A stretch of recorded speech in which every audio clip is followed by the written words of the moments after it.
I have a rescue who is dominant and likes to correct and charge at my other dogs. And when he's in the crate, does not stop barking. How do I correct this behavior? It's really a tough one, Denise. You know, I'll tell you, the thing that's going on with this dog is, in my opinion, it's a lot of disrespect towards the humans. And he just doesn't think that the other dogs, well, look, I think I'm making a little bit of an assumption, but if you just bear with me and tolerate what I'm going to, just hear me out. A lot of these dogs, I don't know that your dog necessarily wants to dominate the whole household, but he's gotten away with it and it continues to happen. And it's a tough thing. There are ways to fix this. The biggest way that I know how to fix these kinds of issues is by being prepared.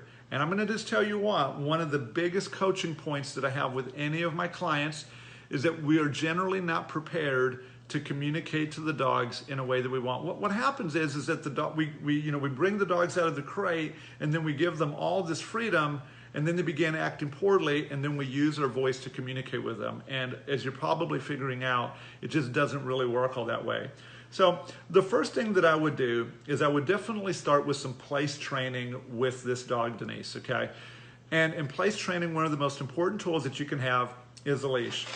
I'd like to do you a favor, actually. Denise, if you will send us a private message with your home address, I will mail you and give you one of the leashes that we use to train this skill. Okay, so send me a private message, okay, to our Facebook page, and I'll mail you a free leash to start this training. Now, I want for the next week, I want you to take the leash, I want you to get yourself an elevated bed for your dog, and I want the dog to get all of his meals there. Now, the other thing you're going to do, and you don't have to get coaching, but it's easier, you're going to use the leash and you're going to physically put the dog onto the bed.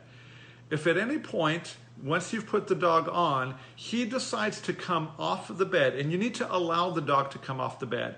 If he decides to come off the bed, which you want, for any reason, like lunging or acting like acting poorly towards another dog, you will use the leash that I just showed you, and you will put him back. And I want you in your head to prepare to tell the dog, I am more patient and assertive than you are stubborn. So kind of get that. I am more patient and assertive than you are stubborn. And I want you to insist to that dog that you're going to stay on your place, and the only way that you can get food from any human this week is by eating food on the bed. There are more steps to this. It's a really complex question, and I really appreciate you asking it, but this is step one. I'd love to help you. Let me know what I can do, but start right there. I'll get that leash to you when you send that message.